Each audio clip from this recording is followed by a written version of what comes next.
L'armée française intervient au Gabon contre des troubles.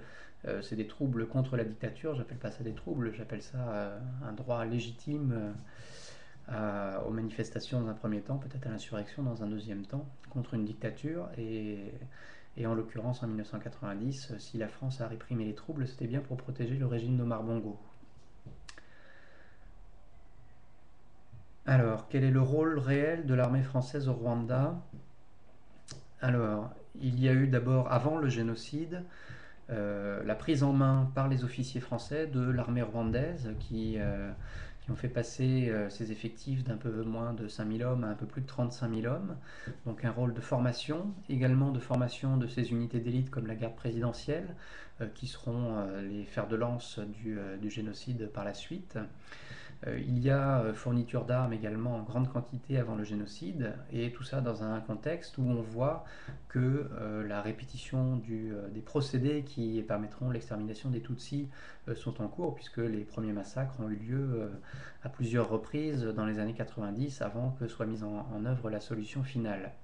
Et puis, pendant le génocide, et c'est là qu'on peut parler juridiquement de complicité de génocide, la France continue à livrer des armes aux génocidaires, sachant qu'il y a un génocide, et même après que l'ONU ait prononcé tardivement un embargo sur les armes.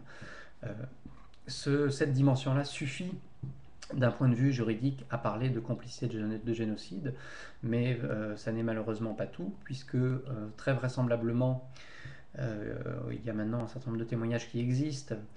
Des militaires français étaient présents au Rwanda, et pas simplement pour faire de l'observation pendant le génocide, mais pour continuer à entraîner leurs élèves, alors qu'ils étaient engagés dans un processus génocidaire.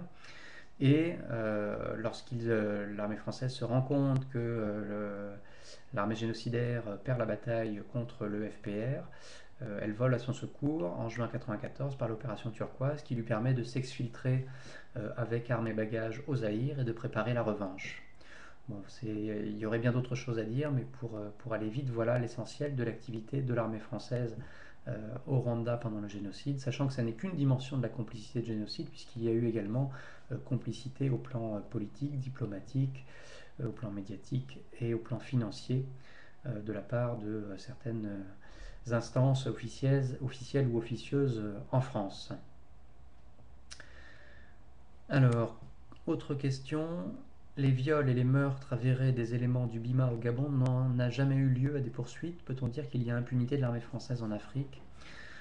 Alors personnellement, j'ai pas connaissance de ces cas de viol. Cela dit, ça n'aurait rien de surprenant parce que les violences sexuelles de la part des armées occidentales en Afrique, et pas simplement de l'armée française, mais l'armée française ne fait pas exception, loin de là, sont malheureusement une banalité. Et effectivement, oui, on peut dire qu'il y a une impunité pour les militaires français en Afrique, hein, parce que si on regarde les crimes qui sont connus et qui ont été même portés devant les tribunaux, je pense à l'affaire Mahé, du nom de cet Ivoirien assassiné sur ordre de la hiérarchie militaire en 2005 en Côte d'Ivoire, et ben, le général Poncet, mis en cause par ses subordonnés dans le cadre de ce meurtre, est toujours en liberté, l'affaire traîne et il ne sera vraisemblablement pas condamné. Et on pourrait multiplier les exemples, il y a effectivement une tradition d'impunité aussi vieille que la colonisation pour les militaires français en matière des crimes commis en Afrique. Alors, en gros, l'armée française continue à pérenniser l'esclavage sous une autre forme sur ses anciennes colonies, votre avis?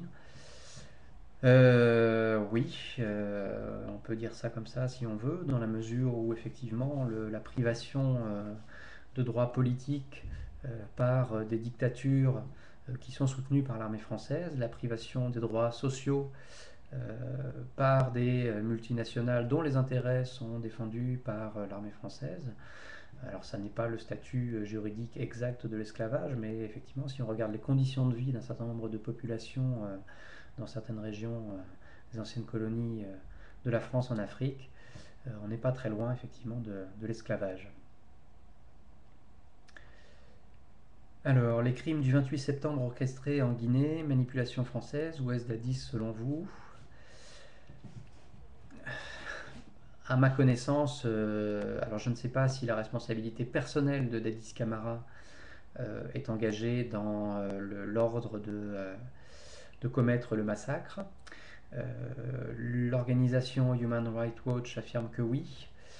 Lui s'est défaussé sur le chef de la garde présidentielle qui d'ailleurs en représailles a tenté de l'assassiner très récemment. Je ne crois pas du tout en l'occurrence ici qu'il s'agisse d'une manipulation française. Les crimes ont réellement été commis, ils ont été filmés. Par ailleurs, juste avant ces crimes-là, la France n'entretenait pas de mauvais rapports avec la junte au pouvoir. Dadis Camara venait juste de recevoir la visite d'un des émissaires officieux de Sarkozy, en la personne du député Balkany, lequel, contre l'avis du Quai d'Orsay qui pèse relativement peu en matière de politique africaine de la France, contre l'avis de ce Quai d'Orsay, avait conseillé à Dadis Camara de maintenir sa candidature pour se présenter aux élections. Et je pense d'ailleurs que si la junte guinéenne a commis ouvertement un tel massacre, c'est peut-être qu'elle se sentait autorisée à le commettre par ce genre d'encouragement. Donc, à moins que des éléments viennent vraiment infirmer le scénario pour l'instant connu des événements, je ne pense pas qu'il s'agisse d'une manipulation française. Alors, quel est le regard de l'armée française sur les militaires africains instruits à Sandhurst, UK, West Point, USA, en fait hors de Saint-Cyr et autres, la Flèche, etc.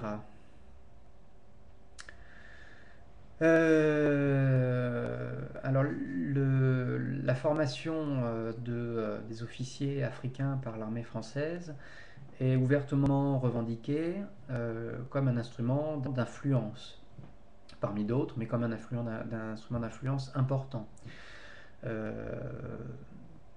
J'ai dans mon livre rapporté telle ou telle déclaration, par exemple, de certains officiers français disant quand on a été à l'école de guerre avec Idriss Déby ou quand on a été à l'école de guerre avec le général Gay, évidemment, ça permet d'aplatir par la suite un certain nombre de difficultés. Par ailleurs, les formations d'un point de vue plus technique, les entraînements militaires en Afrique sont aussi une manière d'accoutumer les armées africaines à intervenir sous commandement quasiment de l'armée française et à manipuler du matériel français et donc à s'équiper avec du matériel français. Donc de toute évidence, la formation offerte aux officiers africains par l'armée française n'est pas du tout désintéressée. Alors, parlons de votre engagement. Pour quelles raisons vous battez-vous pour nous? Avez-vous déjà été en Afrique? Alors moi je suis militant dans l'association Survie depuis maintenant 6 ans, depuis 2003. J'y suis venu par le biais de ce que j'ai découvert tardivement, comme beaucoup de personnes, sur la complicité de la France dans le génocide des Tutsis au Rwanda. J'ai découvert ça, j'ai découvert d'autres aspects également par le biais de conférences prononcées par feu François-Xavier Verschave. Il me semblait absolument incroyable et scandaleux que ces crimes commis au nom de l'État français par l'armée française puissent rester à la fois méconnus et impunis. Et donc il m'a semblé utile de militer dans cette association qui travaille à les faire connaître et à faire en sorte que cela cesse et que l'impunité ne demeure pas éternellement. Voilà. Après, à titre personnel, je ne me suis jamais rendu en Afrique à l'heure actuelle. Ce qui n'empêche pas que l'association Survie ait beaucoup de contacts parmi les réseaux militants, parmi les sociétés civiles africaines et que cela constitue une part importante de sa documentation et de son travail d'analyse. Alors, il y a plusieurs autres questions. Que peut-on faire contre cette présence en Afrique? Comment les chasser de l'Afrique? À mon sens, il y a deux axes d'intervention. Un axe d'intervention en France, c'est ce que l'association Survie essaye de faire. On sait que les crimes de différentes natures commis par les États, qu'il s'agisse de crimes